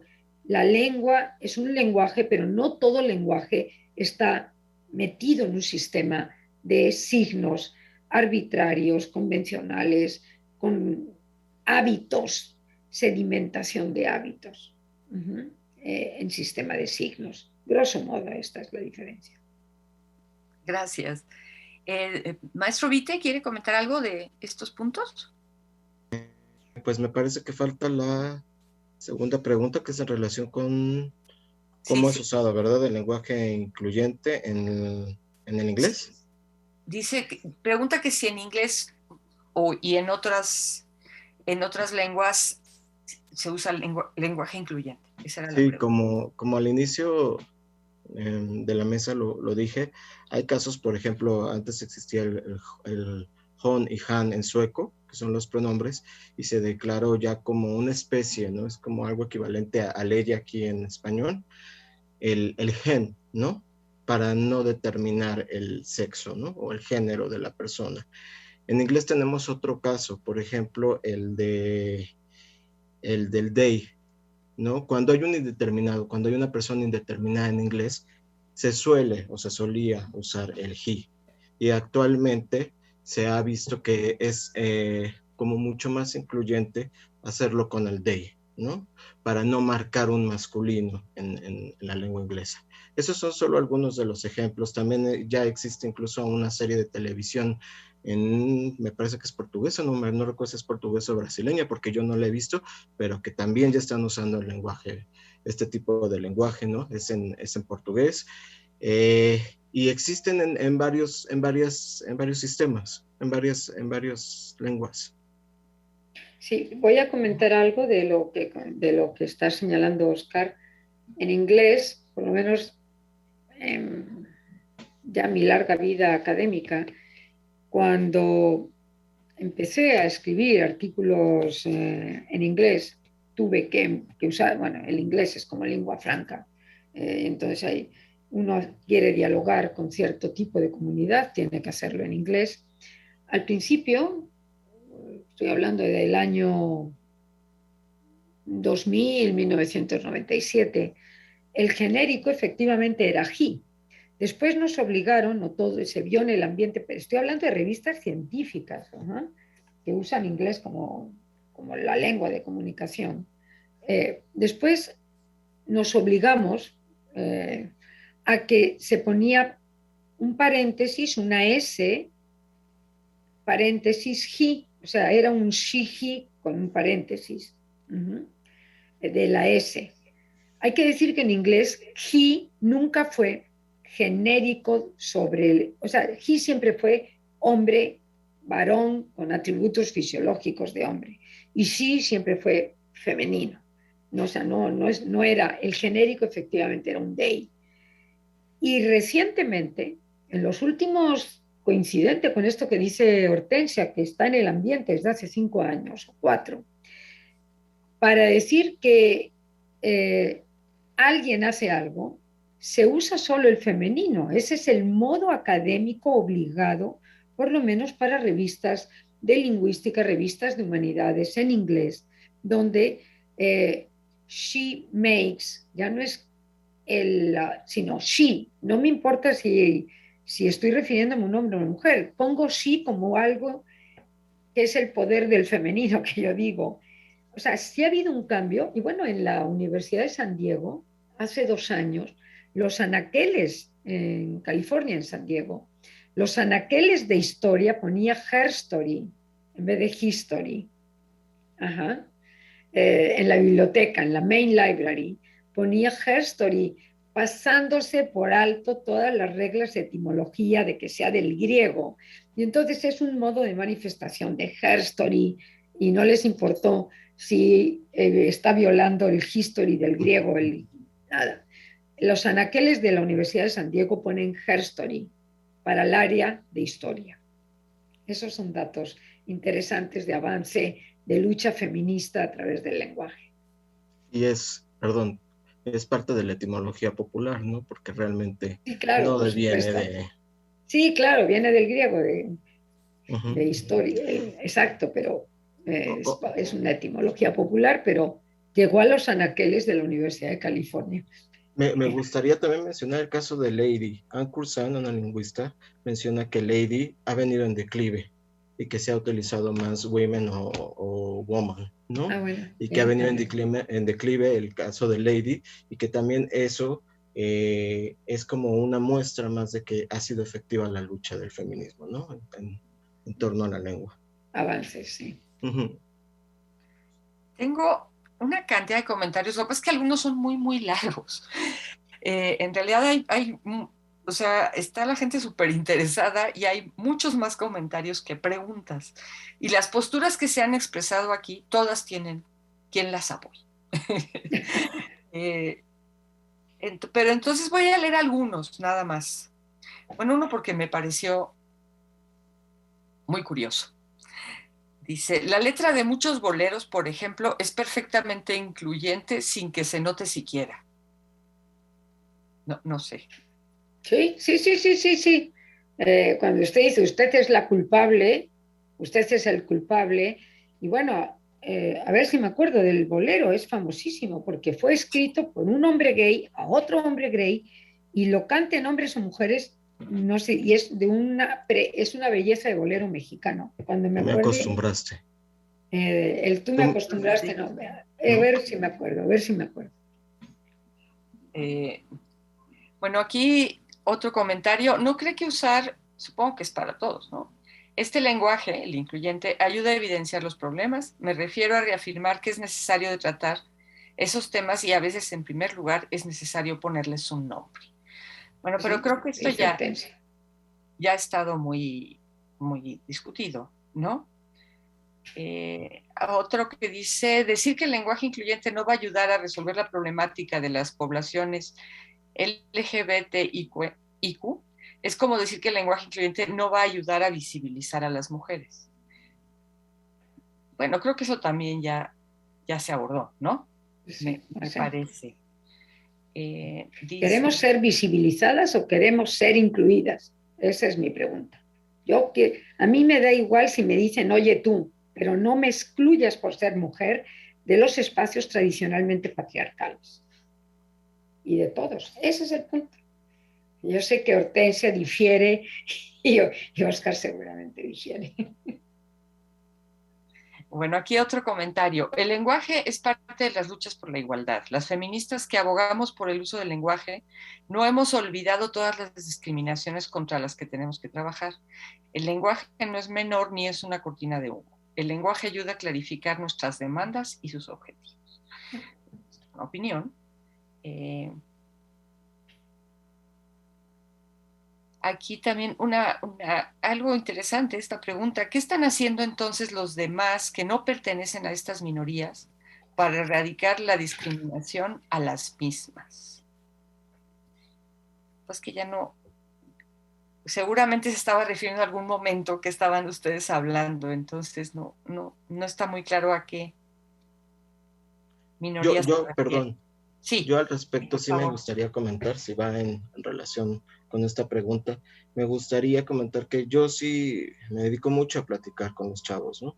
Con la gente que es muy joven, menos de 20, y definitivamente tienen otra percepción acerca de este lenguaje. No estoy diciendo que todos, pero sí varios de ellos, varias de estas personas. Incluso, pues sí, con agrado he visto que personas con chavos que se aceptan como heterosexuales dicen que están de acuerdo con este tipo de lenguaje, ¿no? Con el uso de este lenguaje. En cambio, personas que ya son incluso mayores de 30, pues tienen otra percepción, ¿no? Entonces estamos hablando que también es un asunto generacional. Gracias. Uh-huh.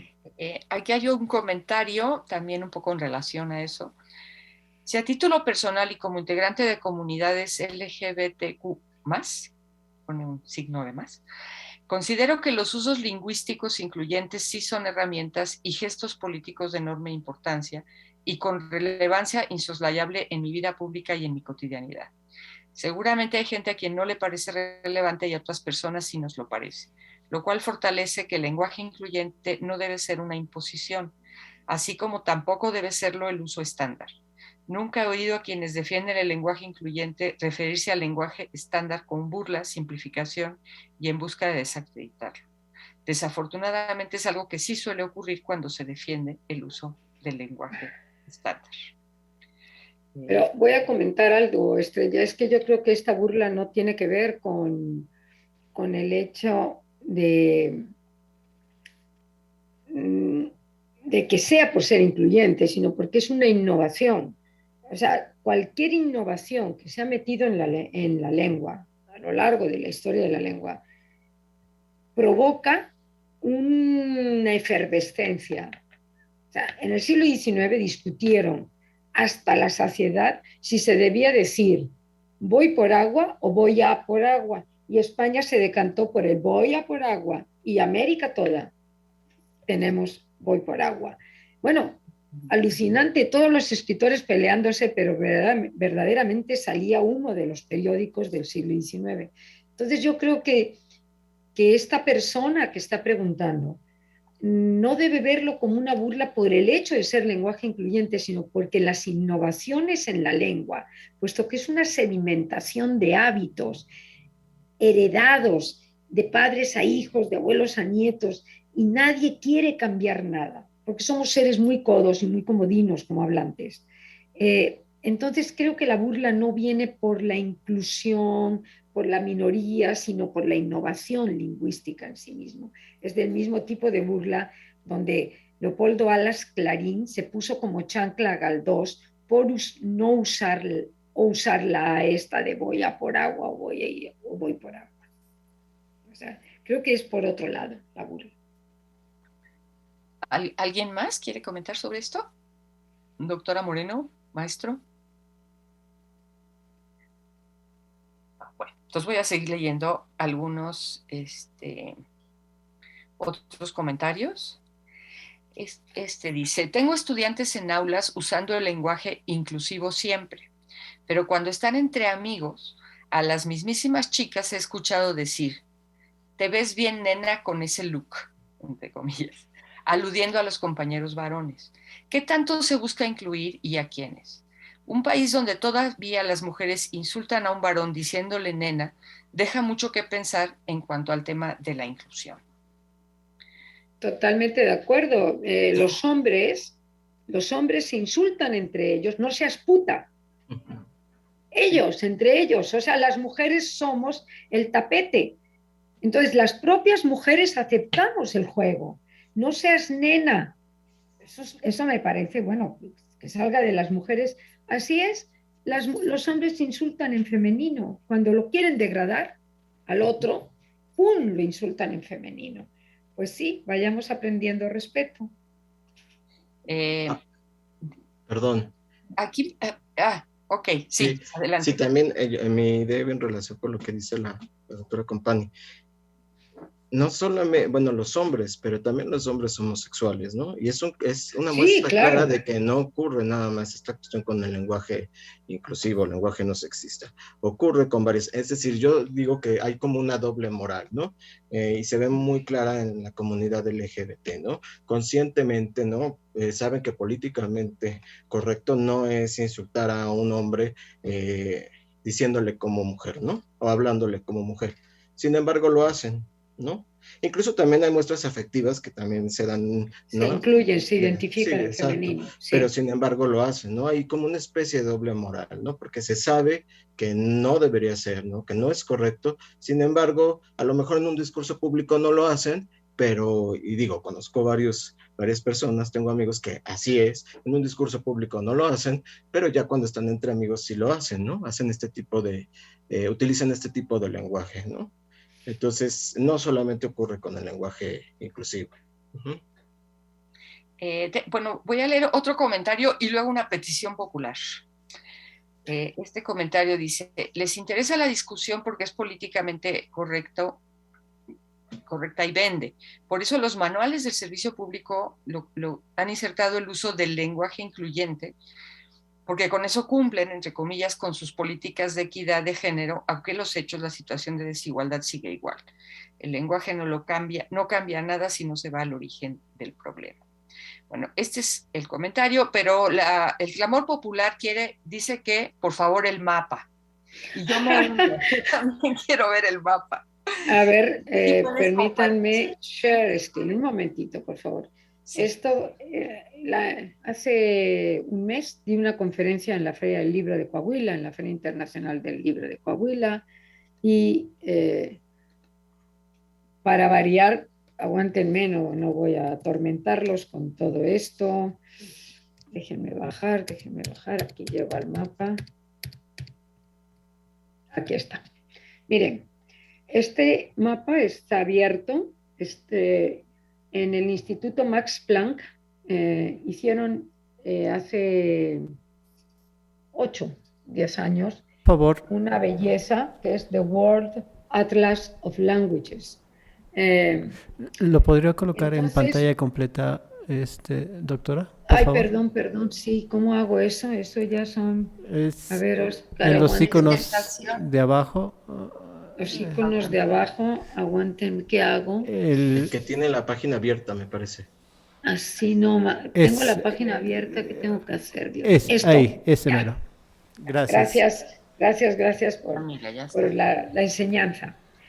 Bueno, este es el link, el enlace, WALS, lo conocemos como WALS, World Atlas of Language Structures, del Max Planck.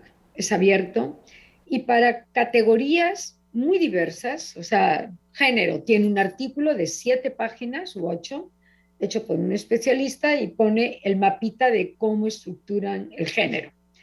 Miren, en blanco está hecho no con las 6.000 lenguas que están inventariadas, 6.102, sino con 500 y pico de lenguas, porque se requiere una gramática para poder hacer esto, o sea, gramática de cada una de esas lenguas, por lo menos para saber cómo tratan género.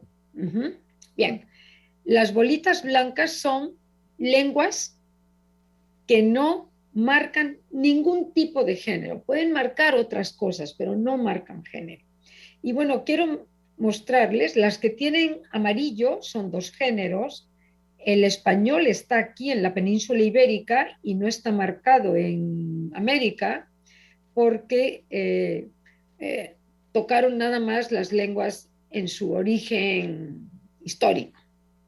Entonces es el español de España, que vale lo mismo, vale para el español americano. El vasco, que está aquí al lado del castellano, si ven mi cursor, no tiene género, nunca ha tenido género, no hay modo humano. Lenguas con 3 géneros son muy pocas, hay algunas. En Australia hay muchas. Lenguas con 4 géneros son el rojo intenso. Y hay lenguas con 5 o más géneros. En América, la única lengua que tiene 5 géneros es el mixteco, que marca masculino, femenino, animado, inanimado, sagrado, ¿y qué marca? Y lo que no es ni masculino ni femenino. O sea, masculino, femenino, animado, inanimado, sagrado. 5. Es una excepción, es esta que anda por aquí, una lengua de Oaxaca. La mayoría de lenguas del mundo no tienen género. De hecho, para América toda, con excepción del mixteco, es un rasgo de lingüística real. Toda América nunca se preocupó. Las lenguas amerindias, desde Alaska hasta la Patagonia, no se preocuparon ni les interesa codificar asuntos de género, orientar al oyente sobre asuntos de género. Están preocupados por otras cosas. Por ejemplo, muchísimas lenguas están preocupadas por el respeto, como es el caso del náhuatl, que tiene honoríficos de muchos tipos.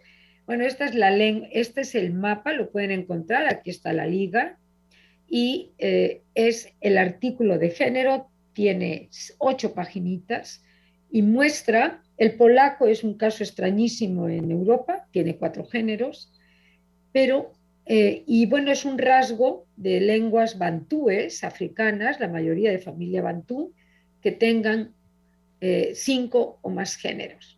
O sea, está concentrado claramente en África las lenguas, lo cual muestra la alta arbitrariedad del asunto del género y lo cual muestra que las preocupaciones por codificar género pues no han estado en la historia de la mayoría de las lenguas del mundo.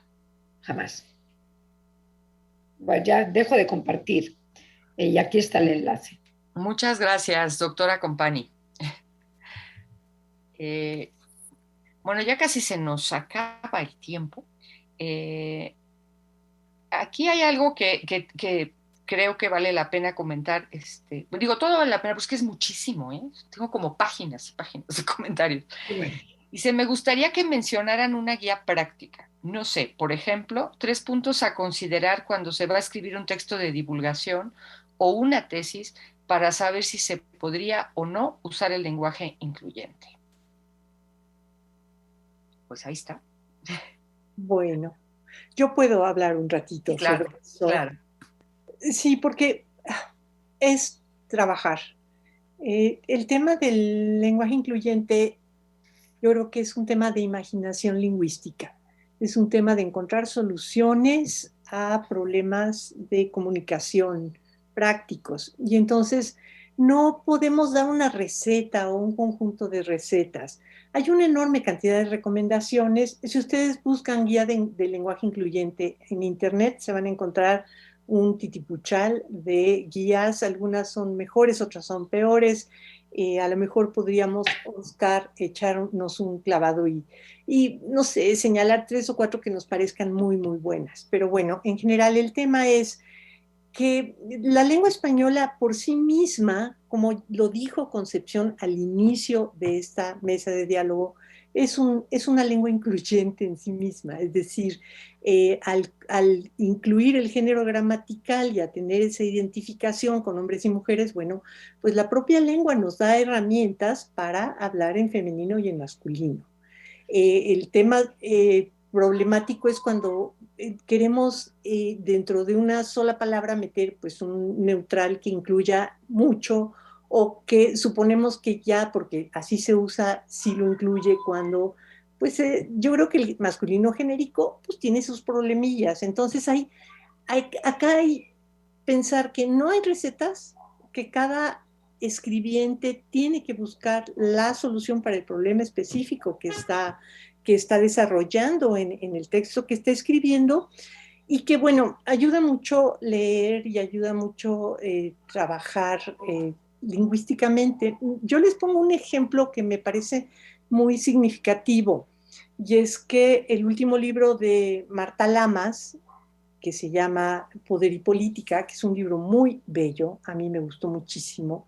Está escrito todo completito en lenguaje incluyente y cuando ella se encuentra con un problema muy difícil de resolver, usa la E, ¿no? Y entonces, bueno, pues es una solución económica y práctica y yo creo que la aparición de la E en todo el libro de 300 páginas, pues no debe de ser como ni de 15 ocurrencias, es decir, es verdaderamente cuando ya no encontró otra solución, le puso la E. Eso es, bueno, por un lado, una invitación, digamos, a la imaginación lingüística, una invitación a buscar soluciones que sean o no muy vistosas, no pensar que ya poniendo la X o poniendo la arroba o poniendo la E, ya resolví el problema, porque es más complicado. Es decir, de lo que se trata es de producir un mensaje que sea un mensaje incluyente, no porque use lenguaje incluyente, sino porque verdaderamente lo que nos preocupa es esto, el hecho, no sé si de visibilizar o si de dejar de discriminar o de reconocer la igualdad intrínseca entre los seres humanos y promoverla. Y allí, pues, las soluciones no son recetas, o sea, no puede haber una guía que contemple todos los problemas lingüísticos con los que me voy a enfrentar a la hora de estar redactando un texto. Desde luego, hay unas guías que son muy, muy buenas. O sea, hay unas guías que nos proponen las soluciones de los epicenos, ¿no? Estas palabras que no tienen género, que nos proponen los neutrales, que nos proponen genéricos pues más incluyentes. Y siempre, bueno, terminan haciendo cosas como, bueno, de repente vas a tener que desdoblar.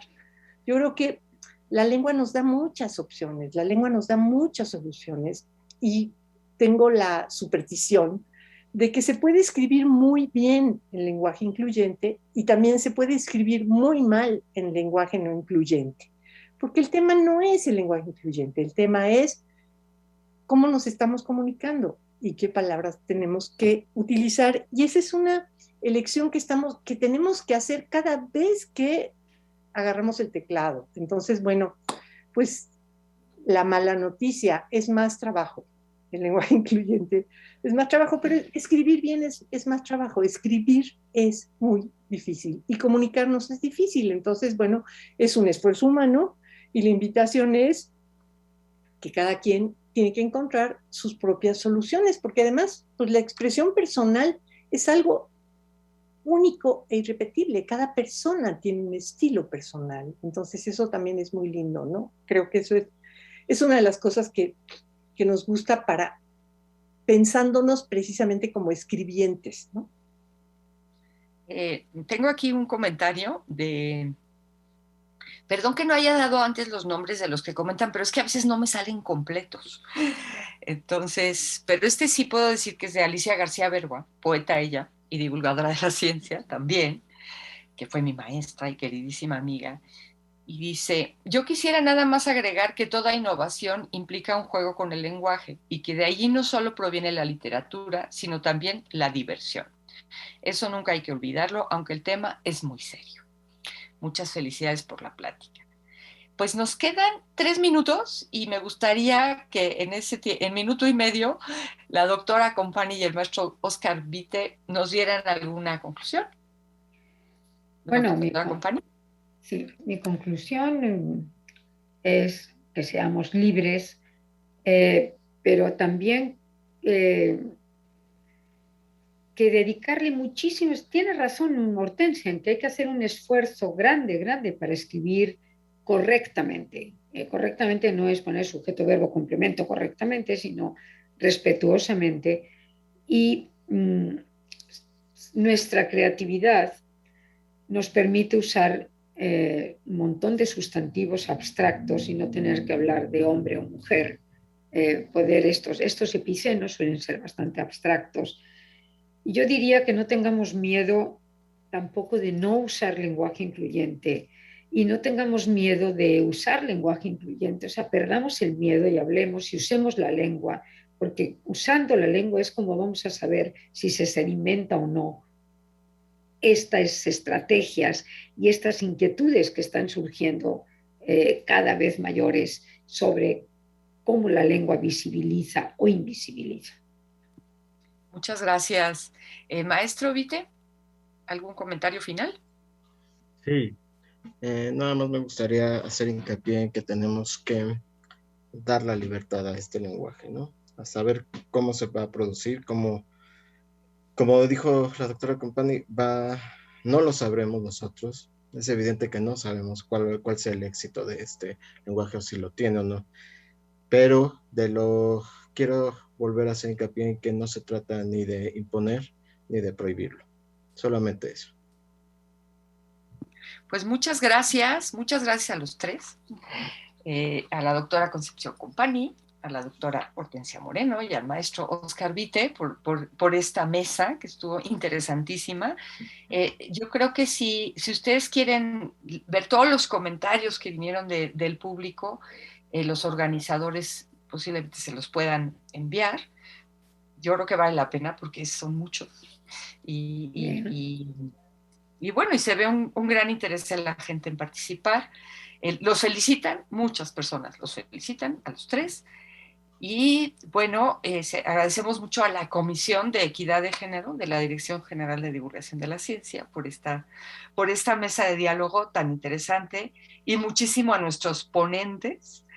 Y esperamos pues vernos pronto también para discutir los otros temas que se mencionaron en relación a la discriminación y la violencia contra las mujeres. Ojalá que sí. Muchísimas gracias por la invitación. Fue un gusto el diálogo fluido. Muchísimas gracias. Un gusto saludarlos. Muchas gracias, Estrella. Muchas gracias, Oscar Concepción. Sí. Un gusto. Sí, mándenos los comentarios. Sí, para retroalimentar. Sí, son interesantes. Muy bien, pues, y muchas gracias a quienes están allí en la cuestión técnica, a Pedro Munive en la teleaula de la Dirección General de Divulgación de la Ciencia y en el Museo Universo. Y bueno, es que participaron muchas personas, no las podría yo ya nombrar aquí a todas, pero les agradezco mucho, qué gusto verlos aquí, qué gusto escucharlos y qué gusto que haya habido tanto interés del público. Espero que nos veamos pronto y no solo para hablar de la discriminación a las mujeres, también a esas minorías que se han mencionado aquí y que nos digan cómo quieren que las llamemos. Muchas gracias. Hasta luego.